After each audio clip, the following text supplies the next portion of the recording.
안녕하십니까. 13년차 형사 전문 변호사 법무법인 소담 김기범 변호사입니다. 이번에 소개해드릴 사건은 논스톱 국선 변호사를 수행했을 때의 사건입니다. 구속영장을 기각시킨 사례를 소개해드리고자 합니다. 이 사건은 피의자가 부부 사이인 배우자, 여자분의 불륜 사실을 알게 돼서 매우 화가 나서 배우자를 식칼로 협박하고 차에 태운 다음에 강제로 태웠죠. 그리고 함께 죽자고 하면서 야산으로 끌고 가서 차에 가두고 못 나오게 하고 주차장에서 그 차 안에서 피해자의 목을 졸랐던 좀 상당히 심각하고 좀 끔찍할 수도 있는 사건입니다. 검찰은 이날 체포된 피의자 남자입니다. 범죄 혐의가 매우 중하고 도주 염려가 우려되고 또 이게 부부 사이이기 때문에 혹시라도 불구속 상태에서 재판을 받거나 수사를 받던 도중에 피해자에게 위해를 가할 우려가 매우 크다라고 하면서 당연히 구속영장을 청구했습니다. 제가 봐도 이거는 구속영장 청구 사안이 맞다고 생각합니다. 자, 제가 이 상태에서 국선 변호를 맡게 됐는데 영장실질심사를 제가 맡게 됐습니다. 이거를 좀 살펴보고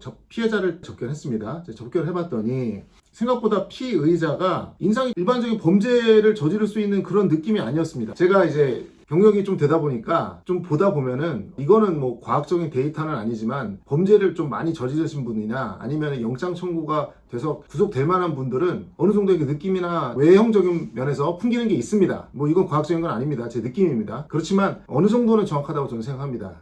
그런데 이분이 전혀 그런 느낌이 아닌 거예요. 그래서 저도 좀 봐서 이분이 그럴 분이 아닌 것 같은데, 근데 말씀을 들어보니까 정말 20여 년 동안 부부 생활하면서 전혀 아무런 문제가 없었고 그 자신이 하는 자영업이 식당이 있습니다. 식당을 잘 운영을 해오고 있다가 아내가 다른 남자하고 식당 관계에서 알게 된 사람이랑 부정행위를 저질렀다는 사실을 알게 된 겁니다. 그래서 매우 화가 났죠. 그래서 이런 사건을 벌인 건데, 그래서 저는 면담을 하고 이분이 그동안 성실하게 살아왔고 전혀 전과가 없었습니다. 이런 부분도 좀 살필 필요가 있다라고 주장을 하기로 했습니다. 그리고 부부 사이에 두 아들이 있었고 한 또 아들이 상당한 명문 고등학교에 다니고 있었습니다. 특수 목적고죠. 그래서 이 정도면 이분이 얼굴형으로 보나 살아온 이력으로 보나 또 자식 교육을 한 걸 보면 이렇게 낼 뿐이 아닌 것 같은데 뭔가 사연이 있겠다라는 생각을 했었어요. 그래서 이분에 대해서 충분히 좀 소명을 해야 되겠다. 이분의 가정 환경, 그리고 살아온 이력, 그리고 피해 정도, 그리고 우발적으로 벌어졌다는 점, 그런 부분들을 좀 자세히 설명을 해드리고자 했습니다. 그래서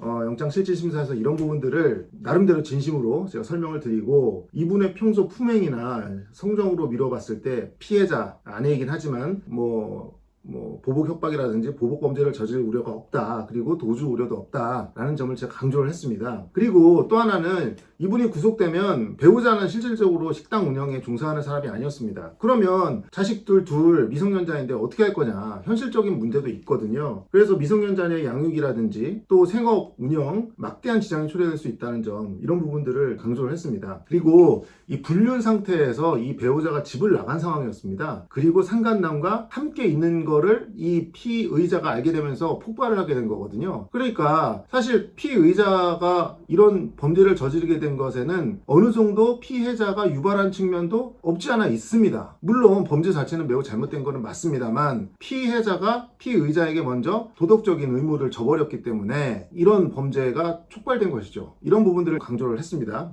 자, 법원은 그래서 영장을 기각했습니다. 당일날. 자, 피의자는 다시 그날 바로 체포 상태에서 풀려나서 불구속 상태에서 수사와 재판을 받을 수 있게 됐습니다. 물론 이분 합의를 보더라도 어느 정도의 처벌은 피할 수가 없습니다. 특수 감금 그리고 폭행 죄가 아주 중대한 범죄고, 그래서 비록 구속은 면하게 되었습니다만 아마 제가 이제 그 이후의 단계에서는 정확히는 모르겠습니다만 벌금형보다는 집행유예형 이상이 선고되지 않았을까라는 생각은 듭니다. 하지만 제가 담당을 해서 영장을 기각시켰기 때문에 저로서는 매우 이제 뿌듯하고 좀 기억에 남는 사건이었습니다. 자, 여기서 이제 살펴볼 수 있는 거는 아무리 구속영장이 청구됐다 하더라도 최선을 다하면은 어느 정도의 가능성이 있다는 겁니다. 구속영장이 청구됐을 때 기각되는 비율이 제 생각에는 10%가 되지 않을 겁니다.